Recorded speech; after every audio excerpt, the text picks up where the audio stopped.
Bismillahirrahmanirrahim. Assalamualaikum warahmatullahi wabarakatuh. Innal hamdalillah nahmaduhu wa nasta'inuhu wa nastaghfiruh wa na'udzu billahi min shururi anfusina wa min sayyiati a'malina. May yahdihillahu fala mudhillalah wa may yudlilhu fala hadiyalah. Asyhadu an la ilaha illallah wahdahu la syarikalah wa asyhadu anna Muhammadan abduhu wa rasuluh. Allahumma sholli ala sayyidina Muhammad wa ala ali sayyidina Muhammad, amma ba'd. Puji syukur kita panjatkan kehadirat Allah Subhanahu wa taala yang telah memberikan kita rahmat dan hidayah serta nikmat Islam dan iman yang sampai saat ini kita rasakan, sehingga kita dapat melaksanakan ibadah puasa pada bulan Ramadan ini dengan keadaan sehat walafiat tanpa suatu kekurangan apapun. Sholawat serta salam kita haturkan kepada junjungan Nabi besar kita Muhammad sallallahu alaihi wasallam yang kita tunggu syafaatnya di hari akhir nanti, dan semoga kita termasuk golongan yang mendapatkan syafaat dari beliau. Amin amin ya rabbal alamin.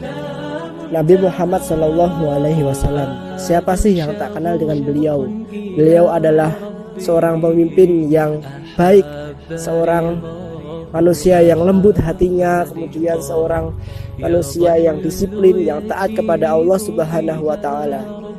Mungkin dari kalian semuanya banyak mendengar kisah-kisah heroik dari beliau yang menaklukkan Yahudi, kemudian kisah untuk mempersunting Khadijah dan lain sebagainya. Mungkin kalian sudah familiar.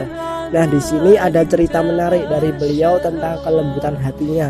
Nah, kelembutan hatinya dikisahkan dari sebuah kota bernama Madinah. Nah, di sana terdapat seorang pengemis yang buta, pengemis Yahudi yang buta, dan Nabi Shallallahu Alaihi Wasallam.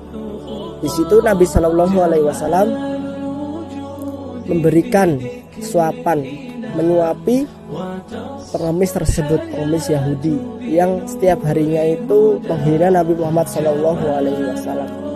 Menghinanya dengan bagaimana? Menghinanya dengan cara ketika ada orang yang lewat ke pasar atau ke masjid dan sebagainya, yaitu mengatai Nabi Muhammad, jangan dekati Nabi Muhammad, jauhilah dia, dia adalah penyihir, dan ketika kau dekat dengan penyihir nanti kau akan terpengaruh. Nah, seperti itu. Nabi Muhammad hanya diam mendengarkan, dan si buta tersebut itu tidak tahu bahwa yang menyuapi dirinya adalah Nabi Muhammad. Nah, Nabi Muhammad terus menyuapi dia dengan penuh kasih sayang, dengan penuh keikhlasan, dan dengan niat lillahi ta'ala ya. Nah, seperti itu.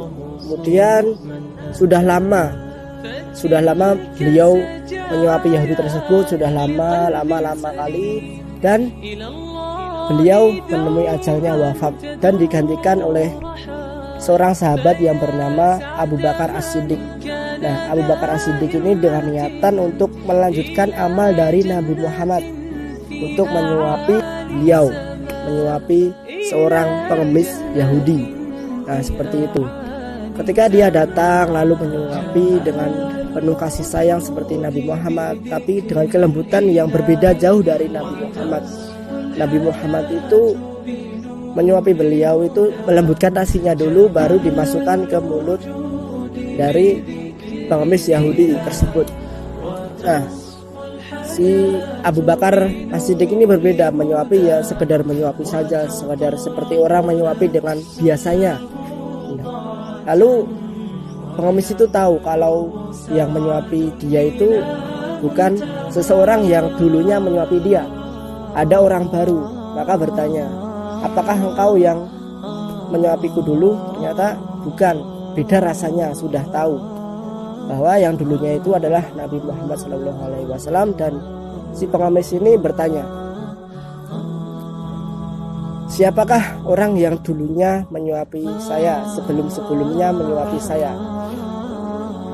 Abu Bakar As-Siddiq menjawab, memang benar, bukan saya yang dulunya menyuapi kamu, tapi beliau adalah Nabi Muhammad yang selalu setiap harinya sabar dengan hinaan dari kamu, kemudian sabar untuk mengunyahkan makanan agar lembut sehingga kamu mudah mencernanya di dalam mulut. Nah seperti itu. Kemudian pengemis ini kaget bukan main.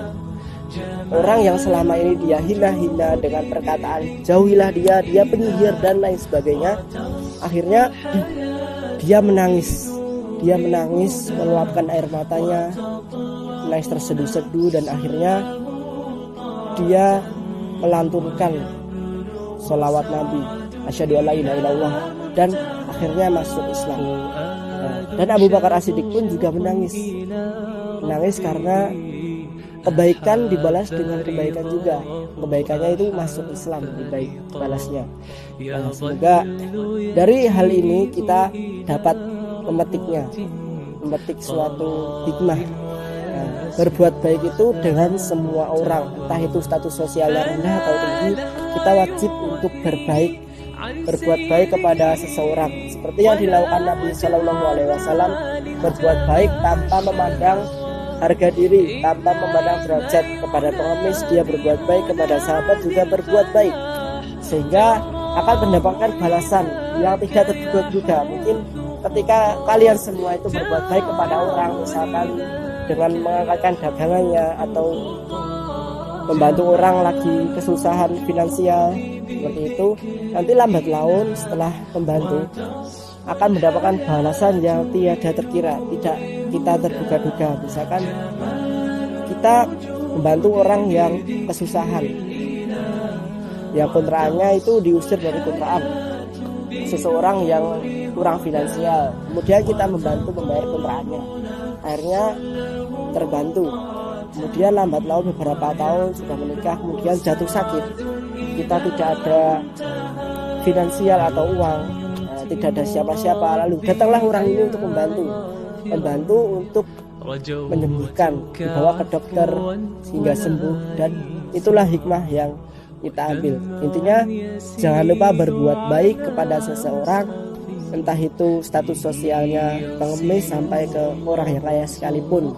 Nah seperti itu. Sekian dari saya. Wassalamualaikum warahmatullahi wabarakatuh.